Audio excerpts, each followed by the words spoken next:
북한은 지난 10월 31일 장거리 탄도 미사일을 발사했습니다. 1000km를 날아가서 동해상에 떨어졌어요. 전문가들 의견에 의하면은 발사 각도를 낮추고 미사일의 무게를 줄이면 15,000km를 날아가서 미국 본토를 타격할 수 있다고 합니다. 미국에서는 그래서 연일 심각성을 깨닫고 뉴스로 계속해서 이 사실을 보도했습니다. 미국에는 트럼프가 대통령으로 당선되지 않았습니까? 어쩌면은 미국의 핵 보유 사실을 인정하고 또 어떤 관계 속에서 주한 미군을 감축할 수도 있고 극단적으로는 철수할지도 모르는 위험이 우리나라에 있습니다. 그런데도 해외에 있는 교포들이 어떻게 이 대한민국 사람들이 이렇게 태평한지 모르겠다, 이해가 안 간다, 그런 반응이 있습니다. 우리나라 경제는 장기 저성장 문턱에 들어서 있습니다. 경제 전반에 찬 바람이 불어오죠.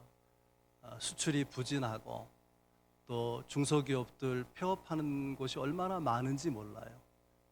실직 사태가 벌어지고 젊은 사람들 취직이 또한 얼마나 어려운 가운데 있습니까? 정부가 누르고 있지만은 그러나 멀지 않아서 공공요금이 오르게 되고 물가도 많이 오르게 될 것입니다. 경제를 내다보는 사람들은 이런 시점이 IMF 때보다 더 어려운 거 아닌가, 그렇게 우려하기도 합니다. 이렇게 나라가 정치적으로 경제적으로 어려운 때에 정말 안타까운 것은 우리 국민이 신뢰하고 존경할 만한 지도자가 이 나라에 없다는 거죠. 여당을 봐도 야당을 봐도 대통령을 봐도. 우리가 살아가는 21세기는 앞으로 AI가 주대하게 될 것이고 또 가상화폐가 상당히 영향력을 미치게 될 것입니다. 세계의 변화가 급속도로 지금 진행되고 있는 것이죠. 기후 문제도 심각하고 또 인구 구조의 변화 문제도 심각합니다. 우리나라 인구가 크게 준 것은 아니지만은 연령대를 볼 때 생산 연령이 급격하게 줄고 있지 않습니까? 세계에도 동남아시아권을 제외한 여러 나라들이 같은 현상에 처해져 있습니다. 이런 급변하는 세대에 우리가 제대로 대응하지 못하면 국가적인 큰 위기가 올 수도 있다, 그렇게 생각합니다. 여러분 아시는 것처럼 우리나라가 전시 상황도 아니고 국가 비상 사태도 아닌데 대통령이 비상계엄을 선포하고 물론 해제했지만은 제가 그런 뉴스를 보면서 얼마나 바보 같은가, 이게 얼마나 어리석고 안타까운 일인가, 그런 생각을 했습니다. 그렇지 않아도 한국의 우려를 나타내고 있는 국제적인 분위기가 있는데 이런 국가 신인도가 떨어지게 되고 코리아 디스카운트가 심화될 우려가 있는 것이죠. 우리에게 문제가 발생한 것이고요. 어려움이 어떻게 더 확산될지 모르는 가운데 있습니다. 이런 때에 국민이 잘못된 방식으로 대응하기가 쉬워요. 잘못된 방식이란 무엇인가 하면 책임을 전가하는 거예요. 우리의 문제인데 어떤 누구를 향해서, 공동체를 향해서 책임을 전가하기 쉬운 것입니다. 혹은 문제가 분명히 있는데 없는 것처럼 눈을 감아버리는 거예요. 눈을 감는다고 문제가 없는 것입니까? 혹은 문제에서 도피하는 이런 것들은 다 적절한 대응 방안이 아닌 것이죠. 심각한 문제에 대해서 적절하게 대응하는 것은 문제를 직시하는 거예요. 어떤 문제가 있는지, 얼마나 심각한지를 직시하는 것입니다. 그런데 사람들은 어려움이 다가오면은 문제를 제대로 보려고 하지 않아요. 왜냐하면은 고통스럽기 때문에 그런 것이죠. 우리가 하나님의 백성으로서, 그리스도인으로서 문제를 바르게 직면하는 방법, 대응하는 방법은 기도하는 것입니다. 1910년에 국가적인 어려운 사건을 우리가 한일 합방이라 그렇게 말하잖아요. 국권을 잃어버린 부끄러운 날이죠. 근데 사실 이 한일 합방이라는 말은 적절치 않아요. 왜냐하면 일본의 침탈을 미화하기 위한 수단으로 일본과 대한민국이 하나가 되었다. 그런 게 아니잖아요. 식민지가 된 것인데. 그래서 우리가 학문적으로 사용하는 대로 경술련에 일어난 국가적인 수치다. 그래서 경술국치라 그렇게 부르는 것이 맞는 것이죠. 그때 당시에 한국의 성도들은 수가 많지 않았지만 나라의 해방을 위해서, 독립을 위해서 눈물로 기도했습니다. 오랜 세월을 기도했지만은 하나님은 응답하지 않고 침묵하셨어요. 그래서 기도가 무슨 소용이 있나? 믿음이 무슨 소용이 있나? 사람들이 기도하다가 하나님의 응답 없음에 지치고 또 낙심하고 허탈해 하기도 했습니다. 그런데 1945년 8월 15일 갑자기 해방이 되지 않았습니까? 기도 응답인 거죠. 기도가 있었기 때문에 지치고 낙심한 그런 과정이 있었지만은 우리 힘으로 불가능한 우리나라의 해방이 가능했던 거 아니겠습니까? 오늘의 위급한 상황에서 우리에게 필요한 것은 기도입니다. 지금은 너나 없이 다 기도해야 될 때에 있습니다. 밤이든 낮이든 새벽이든 집에서든 성전에서든 거리를 걸을 때든지 어느 곳에서든지 간에 우리 그리스도인들은 나라가 위기에 있을 때 당연히 기도해야 된다고 믿습니다. 오늘 본문은 예수님의 기도, 겟세마네 동산에서 하나님께 올린 기도 내용을 다루고 있습니다. 예수님은 내일이면 그가 체포되고 십자가에 죽으실 것을 알고 계셨습니다. 그래서 마태복음 26장 38절에 보면 내 마음이 매우 고민하여 죽게 되었다. 그렇게 하나님 앞에 고백합니다. 하나님, 내 마음이 죽을 지경입니다. 그렇게 고뇌하는 심령을 그대로 토로하고 있습니다. 십자가 고통 자체가 고통스러워서 보다도 예수님은 죄가 없으신 분이죠. 죄와 무관하게 살아온 분인데 그런 죄 없으신 주님이 죄인으로 처형당하는 그 십자가 아니겠습니까? 그리고 심각한 것은 그런 십자가의 수욕과 모욕뿐만 아니라 예수님이 십자가에 달리실 때에 하나님이 얼굴을 돌리시잖아요. 하나님이 버리시는, 하나님께로부터 한 번도 단절되기 적이 없는 주님이 하나님께로부터 단절되는, 버림받는 것을 알고 계시기 때문에 내 마음이 고민하여 죽게 되었다 고백하신 것이죠. 이런 마음이 고통스러운, 또 고통이 구체적으로 다가오는 가운데 예수님은 어떻게 하셨는가? 41절에 그들을 떠나 돌 던질 만큼 가서 무릎 꿇고 기도하여, 예수님은 겟세마네 동산에 엎드리셨습니다. 기도를 시작하신 것이죠. 기도로 이 심각한 십자가라고 하는 문제에 직면하시고, 결론적으로 말하면 기도하심으로 이 고난의 문제를, 십자가의 문제에서 주님은 승리하신 것 아니겠습니까? 예수님의 기도를 다루고 있는 본문을 통해서, 예수님의 기도를 통해서 고난 가운데 있는, 이렇게 앞날이 어떻게 될지 모르는 불안 가운데 있는 우리가 배워야 되는 교훈이 무엇인가 몇 가지 나누면서 은혜 받기 원합니다. 주님의 기도에서 배울 첫 번째 교훈은 기도의 습관이에요. 기도의 습관. 예수님께서 겟세마네 동산에서 기도할 때 첫 마디가 뭐냐면 아버지여, 아버지여라고 기도합니다. 마가복음 14장 36절에서는 아빠, 아버지라고 기도하고 있어요. 여러분은 아빠라고 부르십니까? 아버지라고 부르십니까? 여러분의 육신의 아버지를?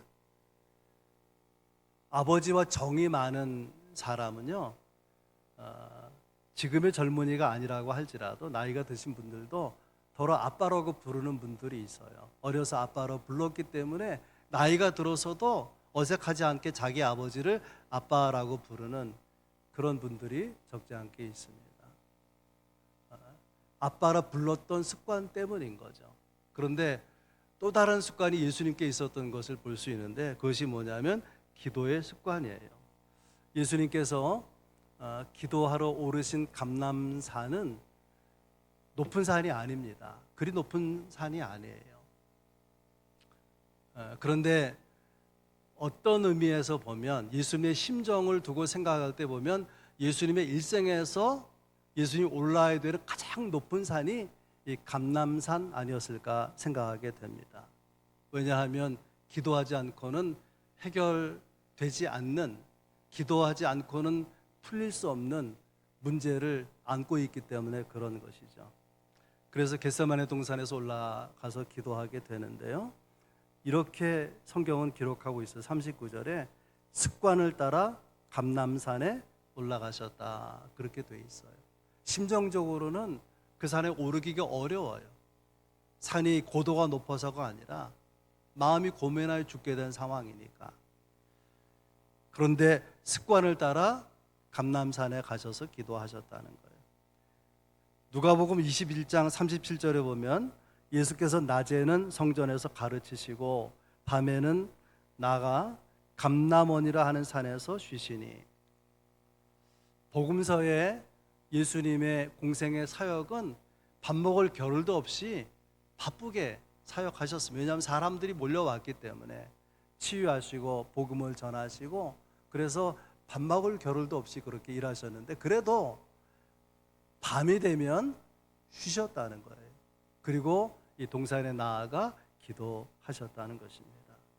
좋은 습관이죠. 아무리 바빠도 주님은 쉴 짬을 내고 또 기도하셨다는 거예요. 어떤 분들에게는 새벽 기도라는 좋은 습관이 있어요. 그러나 그런 분들에게도 새벽 기도가 항상 은혜로운 건 아니에요. 어떤 때는 새벽 기도하고 싶지 않고 어떤 때는 새벽 기도 나아가서도 별로 은혜 받지 못하고 그냥 피곤하게만 할 때도 적지 않게 있는 거죠. 아내한테 들은 이야기인데요. 사모님들이 모여서 차를 마시다가 토요일이 그렇게 좋대요. 토요일이. 이유가 뭐냐면 토요일 날 새벽 기도가 없기 때문에 금요일 날 이렇게 심야 기도를 하거나 안 하거나 어쨌든 그래서 토요일 날 새벽 기도를 하는데 너무 좋다는 거예요. 저는 어떨까요? 저도 좋아요. 여러분, 마음과 육신이 편하다고 해서 새벽 기도를 만약에 목회자가 안 하면 어떻게 될까요? 목회자 영성은 다 죽어버리는 거예요. 그래서 습관을 따라서 새벽 기도하는 게 너무나 중요한 거죠. 예수님께서 감람산으로 가서 기도하신 것은 우리가 이렇게 착각하기 쉬워요.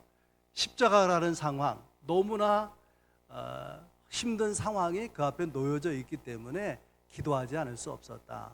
여러분 과연 그럴까요? 성도들이 상황이 심각해지면 너무 감당할 수 없는 상황이기 때문에 자동으로 성전에 와서 기도하게 되나요? 오히려 어렵기 때문에 기도하지 못하는 경우가 많고요. 또 기도하려고 해도 기도가 안 나오는 경우가 너무나 많아요. 이유가 뭐냐면 기도하는 게 습관이 안 됐기 때문에 그런 것이죠. 기도가 습관이 배어있는 사람은 상황이 어떠하든지 기도하는 거죠. 예수님이 겟세마네 동산에 나아가신 것도 동일한 것입니다.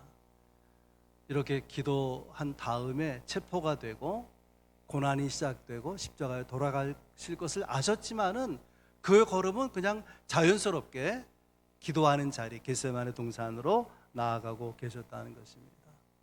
평상시와 다른 것이 하나 있다면은 이번에는 세 명의 제자 베드로, 야고보, 요한을 데리고 가셨다는 거예요. 어쩌면 예수님께서 제자들을 준비시키는 의도도 있었겠지만은 인간적으로 이 힘든 시간에 주님도 위로가 필요하셨나 이런 생각이 들기도 합니다. 그런데 제자들은 주님의 심정을 아는지 모르는지 기도하는 자리에 가서 잠이 들었습니다. 요한복음에 보면 예수님께서 이렇게 말씀하세요. 요한복음 16장 32절에 보라 너희가 다 각각 제 곳으로 흩어지고 나를 혼자 둘 때가 오나니 벌써 왔도다. 사람들이 곁을 떠나고 혼자 있게 되는 그런 시간이 올 거라고 예상했는데 벌써 왔다는 거예요. 벌써 왔다는 거예요. 인간적으로 외로움을 느끼시는 시간이라고 볼 수 있습니다. 그런데 그런 표현으로 끝나지 아니하고 이어서 내가 혼자 있는 것이 아니라 아버지께서 나와 함께 계시느니라. 제자들도 배신하고 떠나가 버릴 것을 아시고 또 겟세마네 동산에서 기도에 동참하길 원하는 제자들이 잠든 것을 보시고 인간적으로 외로움을 느끼실 그런 시간에 내가 혼자 있는 것이 아니라 아버지께서 나와 함께 계시다, 그렇게 고백한 것입니다. 아버지께서 나와 함께 계신 확신 가운데서 예수님께서는 이 십자가라고 하는 그 마음에 극한 고민이 되었던 이 문제를 극복하시고 승리하시게 된 거 아니겠습니까? 우리가 주님의 기도에서 배워야 될 첫 번째 교훈, 예수님은 습관을 따라 기도하셨다는 거예요. 꼭 새벽에 안 나오셔도 괜찮습니다. 그러나 여러분에게 기도하는 습관, 내가 기도하고 싶지 않은 날도 있고 기도해도 별로 뭐 달라지는 것도 없는 그런 시간이 많을지라도 여러분에게 정해진 시간, 정해진 자리에서 기도하는 습관이 있기를 주의 이름으로 축복합니다. 두 번째, 주님의 기도에서 배우는 것은 기도해야 되는 이유를 주님이 알고 말씀하신다는 거예요. 기도해야 되는 이유 도대체 뭘까? 전 세 가지가 있다고 생각하는데, 첫째는 시험 때문에 그래요. 시험. 40절, 그곳에 이르러 그들에게 이르시되 유혹에 빠지지 않게 기도하라. 46절에서 다시 반복합니다. 어찌하여 자느냐, 시험에 들지 않게 일어나 기도하라. 여기서 말하는 시험은 우리의 믿음을 테스트하는 하나님이 주시는 시험이 아니라 마귀가, 악한 영이 우리를 넘어뜨리기 위해서 우리에게 던지는 유혹과 시험을 말하는 것입니다. 그래서 오늘 본문 거슬러 올라가 31절에서는 예수님께서 베드로에게 주의를 주십니다. 시몬아, 보라, 사단이 너희를 밀가부르듯 하려고 요구하고 있다. 밀, 이렇게 수확을 해가지고요, 거기서 껍질을 이렇게 날려보내기 위해서 밀을 막 이렇게 밀가부르는 것, 그 키를 흔드는 것을 말하는 거거든요. 밀체를 흔드는 것을 지금 말하는, 사단이 정신없이 너희를 흔들 거다. 그래서 32절에 나는 사단이 너희를 정신없이 흔들 것이기 때문에 너희의 믿음이 떨어지지 않기를 위해서 기도했다. 그리고 34절에는 그럼에도 불구하고 베드로, 너는 오늘 닭 울기 전에 세 번 나를 부인하게 될 것이라. 다른 제자들에게도 비슷한 경고를 하시는데 마태복음 26장 31절에 너희가 다 나를 버릴 것이다. 이렇게 어려운 때에, 어려운 시간 가운데 있는데 제자들의 반응을 오늘 45절은 이렇게 기록하고 있어요. 기도 후에 일어나 제자들에게 가서 슬픔으로 인하여 잠든 것을 보시고. 제자들도 지금 상황이 뭔가 심상치 않다. 바보가 아니면 알죠. 뭔가 좀 불안하고 심상치 않은 것 같다. 예수님이 떠나실 것을, 고난 받으실 것을, 죽으실 것을 말씀하니까 뭔가 심상치 않다라고 알고 있지만, 그러나 이 겟세마네 동산에서 세 명의 제자들은 결국 기도를 이루어내지 못하고 잠이 들고 말았다는 거예요. 그래서 46절에 예수님께서 다가오셔서 이렇게 말씀하시죠. 어찌하여 자느냐. 안타까움의 표현이죠. 지금 깨어 기도할 시간인데 어찌하여 자느냐. 그렇게 주님이 말씀하셨습니다. 야고보서 1장 2절에 보면 야고보 사도 이렇게 말합니다. 내 형제들아, 너에게 여러 가지 시험을 당하거든 온전히 기쁘게 여기라. 우리가 인생을 사는 동안에 한두 가지 시험이 아니라 여러 종류의 여러 가지의 시험들이 있다는 거예요. 여러분은 그런 시험에 준비가 되셨습니까? 그런 시험이 다가온다면 극복할 준비가 여러분에게 되어 있는 것입니까? 베드로는 그러하지 못했기 때문에 보기 좋게 실패한 거죠. 예수님이 예언하신 그대로 닭 울기 전에 세 번이나 주님을 부인하는 그런 부끄러운 일을 저지르고 말았던 것이죠. 훗날 베드로 사도가요, 베드로전서 4장 7절에서 이런 말씀을 남깁니다. 만물의 마지막에 가까웠으니 그러므로 너희는 정신을 차리고 근신하여 기도하라. 베드로가 깨달은 거예요. 정신을 차리고 근신해서 기도하라. 베드로는 4장 2절에 사랑하는 자들아 너희를 연단하려고 오는 불시험을 이상한 일 당하는 것 같이 이상히 여기지 말라. 베드로가 인생에는 불시험이 있다는 거예요. 불시험. 그러니 정신을 차리고 근신해서 기도하라. 그렇게 권면하는 것입니다. 동일한 시험이 성도들에게 있다는 것을 알고 권면하는 것 아닙니까?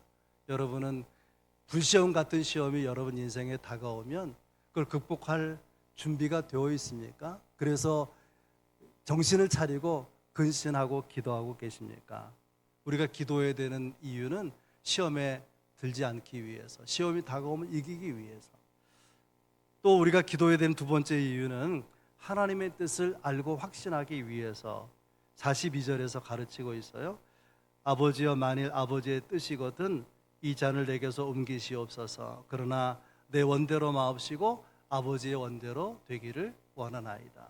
예수님의 겟세마네 동산에서의 기도 제목은 아버지의 뜻을 알게 해달라는 거예요. 예수님이 십자가가 다가온다는 것을 아시지만 지금 이때에 십자가를 져야 되는 것이 아버지의 뜻인지 알기를 원한다. 이 기도를요 3번 하는 거예요. 나의 뜻대로 마옵시고 아버지의 원대로 하옵소서. 이 기도를 3번 반복하셨습니다. 마태복음에는 그렇게 나와요. 마태복음은 예수님이 주기도문에 대해서 가르칠 때에 주기도문 구체적인 내용 전에 하신 말씀을 주기도문 서론이라고 하는데 이렇게 말씀하십니다. 하나님은 너희가 구하기 전에 있어야 할 것을 미리 아시느니라. 그러므로 이방인처럼 중언부언하지 말라.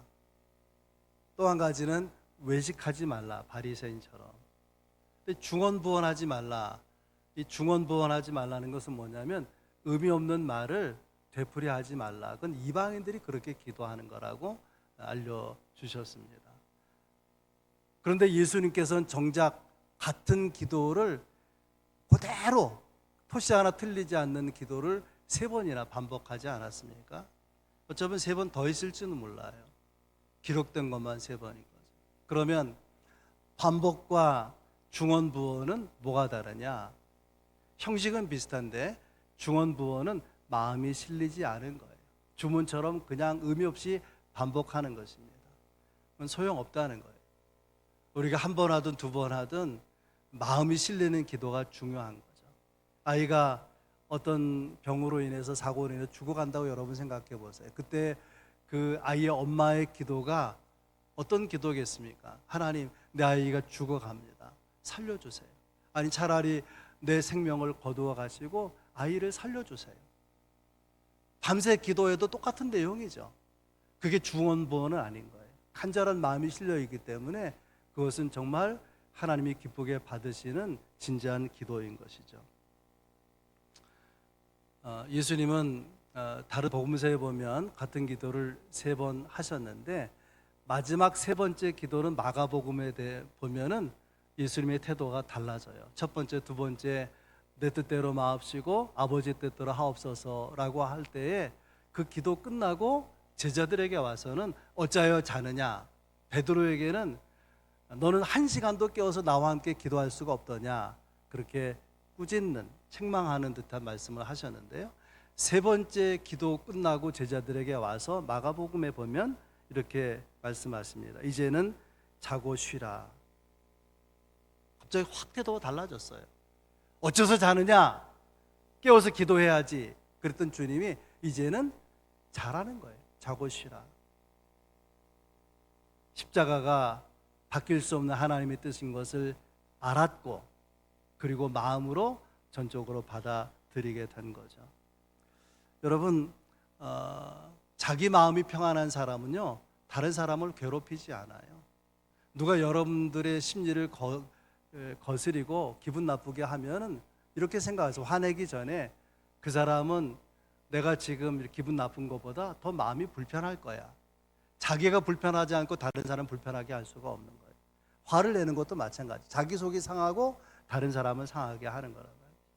예수님은 십자가 자체는 그 문제를 고민하여 내 마음이 죽을 것 같은 심정이었지만 기도하는 가운데 하나님의 뜻을 발견하고 확신하고 받아들이고 나니까 마음의 평안이 생긴 거예요. 그래서 제자들에게 오셔서 말씀하시는 것입니다. 어찌하여 자느냐라고 하지 아니하고 너희들은 자, 괜찮아. 나는 준비가 됐어. 그런 뜻으로 자고 쉬라고 말씀하신 것이라고 생각합니다. 그리고서는 뒤에 이어지는 이야기를 보면 자기를 잡으러 온 사람들에게 예수님의 몸을 맡기고 십자가를 향해서 담담하게 걸어 나가신 주의 모습을 볼 수 있습니다. 현대 선교의 아버지라고 알려져 있는 윌리엄 캐리의 이야기인데요. 어느 날 그에게 와서 사람들이 이렇게 물었어요. 당신의 그 많은 위험, 그 많은 희생, 그 많은 어려움을 견딜 수 있었던 비결이 무엇입니까?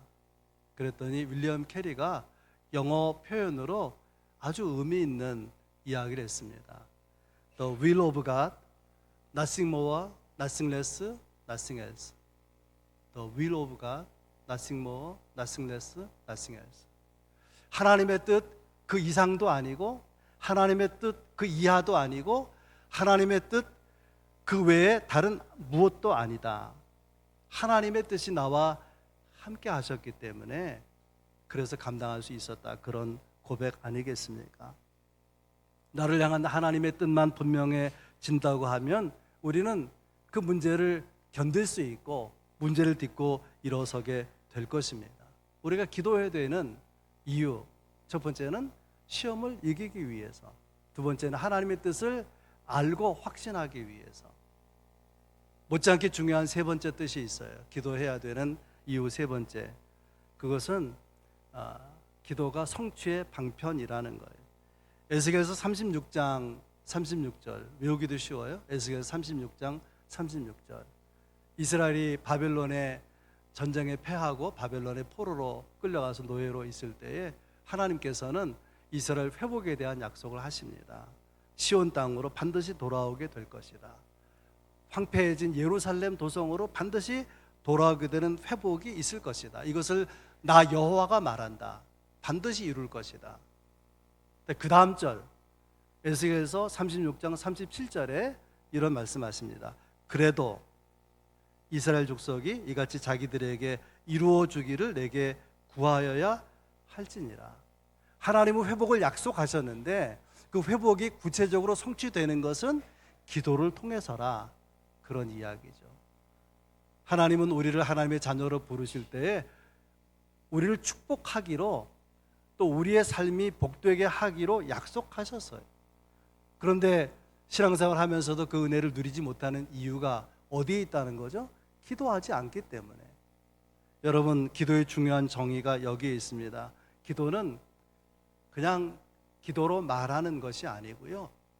기도는 하나님이 우리에게 약속해 주신 것이 이루어지게 하는 수단이라고 하는 거예요. 많은 것들을 우리에게 약속해 주고 계신 성경을 읽어보면, 그런데 그것이 나에게 성취되려면 내가 구체적으로 엎드려야 된다. 그런 이야기입니다. 우리가 기도해야 되는 이유, 하나님의 약속된 축복이 내게 이루어지도록 하기 위해서, 시험을 극복하기 위해서, 하나님의 뜻을 알기 위해서, 약속된 복이 내게 성취되도록 하기 위해서 우리가 기도해야 될 이유가 있다는 것입니다. 이제 예수님의 기도에서 배우는 세 번째 교훈은, 예수님의 기도는요, 특별히 겟세마네 동산에서의 기도는 간절한 기도였다. 간절한 기도. 우리의 삶에서 때로는 간절한 기도가 드려질 필요가 있는 거예요. 예수님이 얼마나 간절했는지 41절에 무릎을 꿇고 기도했다, 그렇게 돼 있어요. 이스라엘 백성들의 일반적인 기도는 서서 기도하는 거예요. 손을 들고 기도하는 것입니다.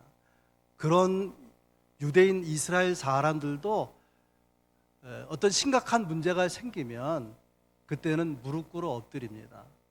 여러분, 엘리야가 무릎 꿇고 하나님 앞에 엎드려 기도하지 않습니까? 그래서 하늘에서 비가 멈추기도 하고 다시 기도할 때 비를 내리기도 하고 그랬잖아요.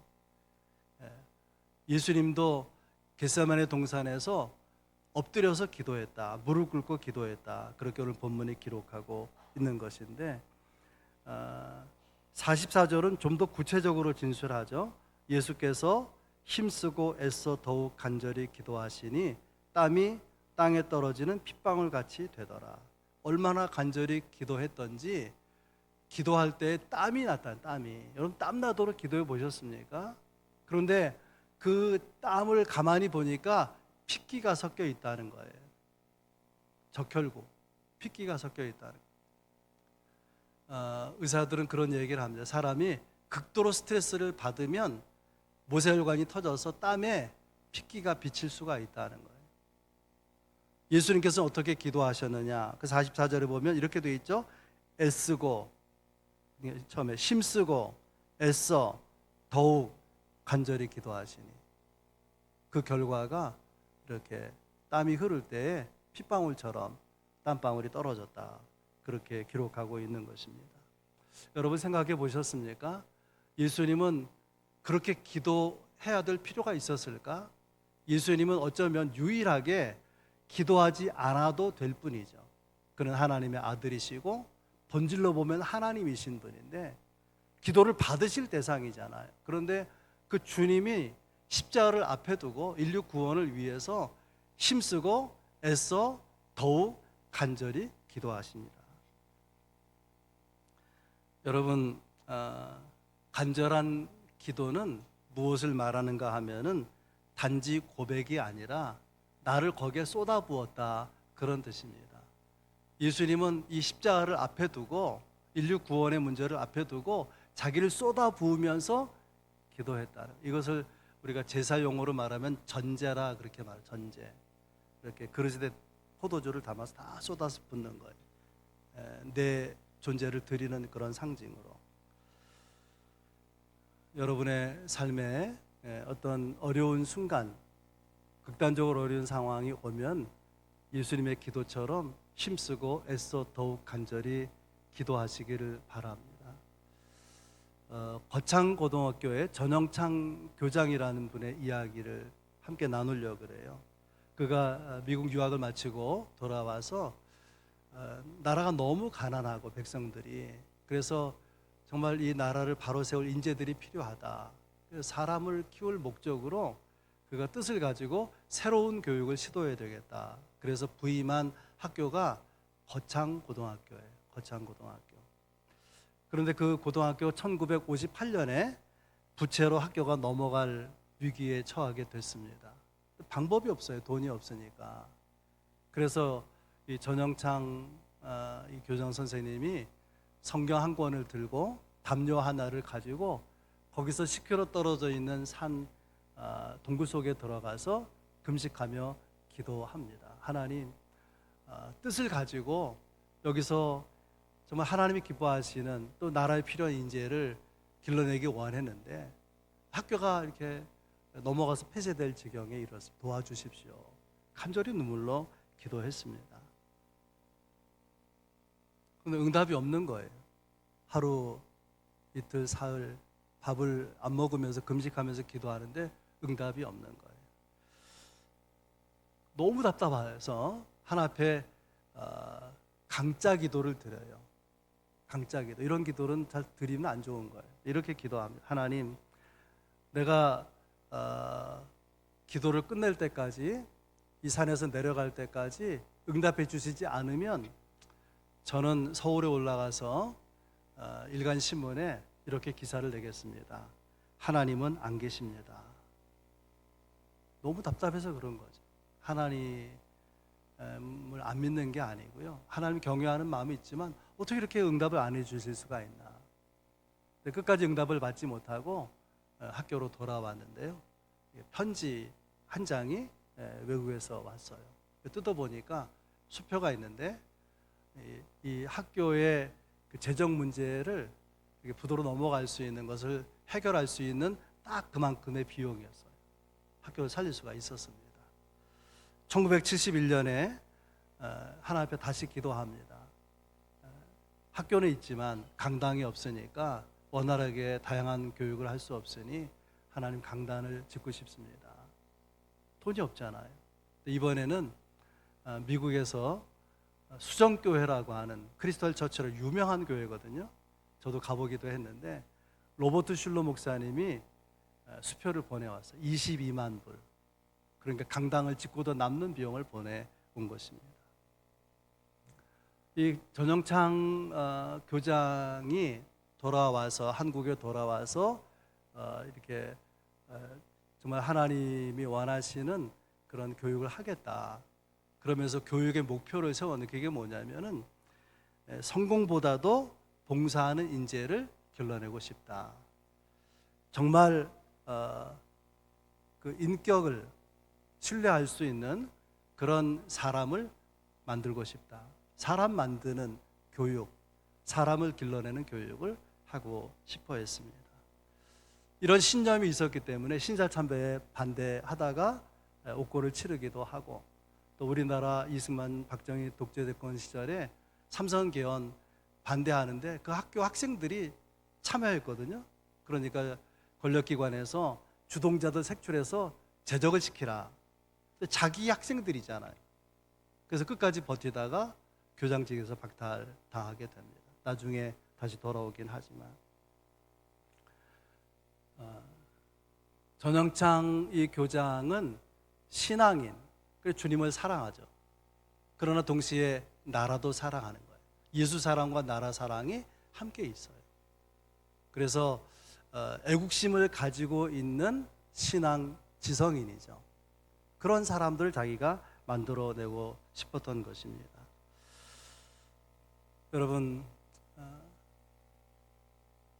오늘같이 어려운 시대에 대통령의 계엄을 선포하는 이게 세계적인 망신 아닙니까? 이런 시대에 정말 이런 지도자가 얼마나 그립습니까? 전영창 교장 선생 같은 지난 시대의 인물이지만 정말 나라를 사랑하고 신앙을 가지고 그렇게 자기를 쏟아부어서 기도하고 살려낼 수 있는 지도자가 나오면 얼마나 좋겠습니까?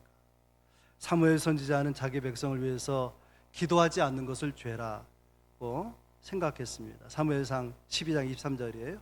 나는 너희를 위하여 기도하기를 쉬는 죄를 여호와 앞에 결단코 범하지 아니하리라. 여러분, 이렇게 생각해 보신 적 있나요?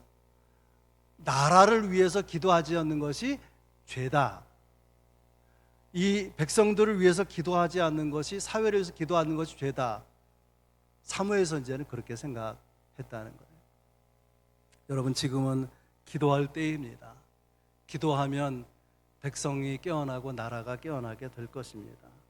기도해야 될 성도들이 잠들면 민족이 잠들고 또 이 나라 민족이 잠들게 되고 국가가 혼란에서 벗어나기 어려울 것입니다. 말씀드린 대로 낮이든 새벽이든 저녁이든 여러분 기도할 때입니다. 성도들이 엎드리면 주의 은혜가 임할 것이고 우리가 간절히 기도하면 문제는 결국 해결될 것입니다. 그리고 하나님의 영광을 보게 될 것입니다. 기도함으로 교회를 새롭게 하고 나라를 새롭게 하는 데 쓰임받을 수 있는 하나님의 사람들이 될 수 있기를 바랍니다.